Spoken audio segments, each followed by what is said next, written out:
दोस्तों अभी तक आप लोगों ने सिर्फ यही सुना होगा कि महादेव ही शिव तांडव करते हैं। लेकिन दोस्तों हम आपको बता दें कि सिर्फ महादेव ही नहीं और भी देवता है जो कि तांडव करते हैं। नमस्कार दोस्तों, मैं विवेक तिवारी और स्वागत है आपका हमारे विवेक स्टोरी चैनल पर। दोस्तों तांडव नृत्य अर्थात सृष्टि के संहार का नृत्य, ऐसा नृत्य जो सृष्टि की लयात्मक व्यवस्था को अव्यवस्थित कर उसे प्रलय में बदल दे। शिव तांडव नृत्य अक्सर भगवान शिव से ही जोड़ा जाता रहा है। कहा जाता है कि जब सृष्टि के संहार की बारी आती है तो शिव जागृत हो उठते हैं और वो महाकाली के साथ विध्वंस का ऐसा नृत्य करते हैं जिससे सृष्टि का संहार हो जाता है। परंतु क्या शिव तांडव नृत्य सिर्फ सृष्टि के संहार से ही जुड़ा है या इसका अर्थ कोई और भी है?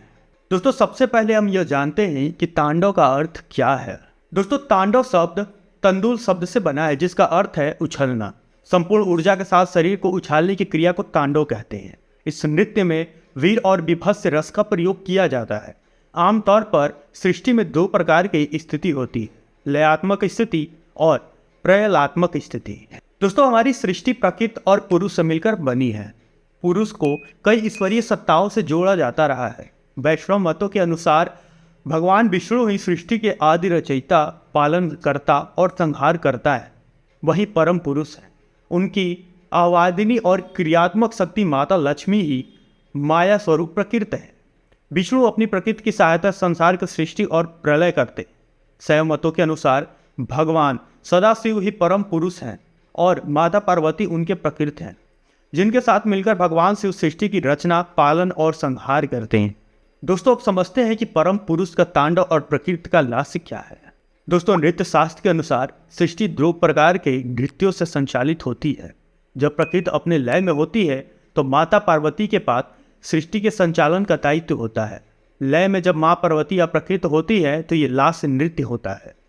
परंतु जब लयात्मक प्रकृति में कोई व्यवधान होता है तो परम पुरुष का हस्तक्षेप होता है और प्रकृति लास्य नृत्य समाप्त कर देती है और परम पुरुष शिव का प्रलयात्मक नृत्य शुरू हो जाता है।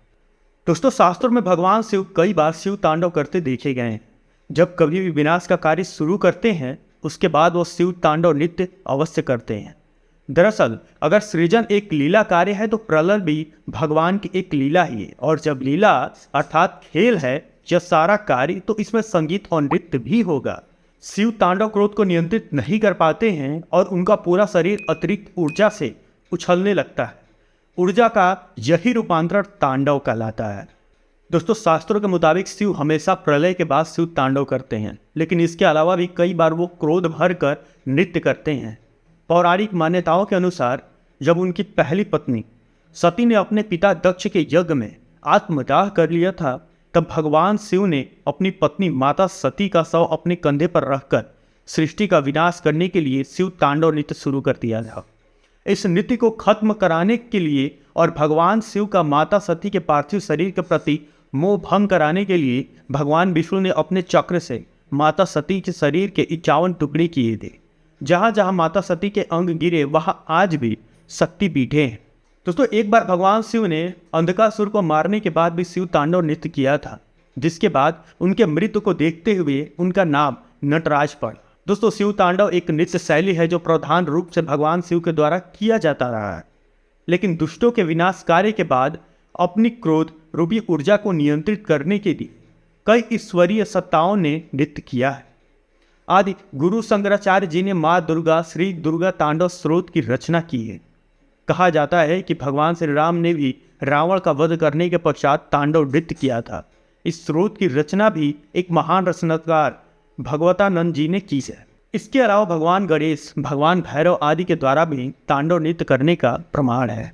दोस्तों आशा करते हैं कि अब आपको अच्छे से समझ आ गया होगा कि तांडव का अर्थ क्या है और सिर्फ महादेव ही नहीं करते थे तांडव। आशा करते हैं दोस्तों आपको ये जानकारी पसंद आई होगी। अगर ये वीडियो आपको पसंद आई है तो इस वीडियो को लाइक तथा मेरे चैनल को सब्सक्राइब अवश्य करें। धन्यवाद।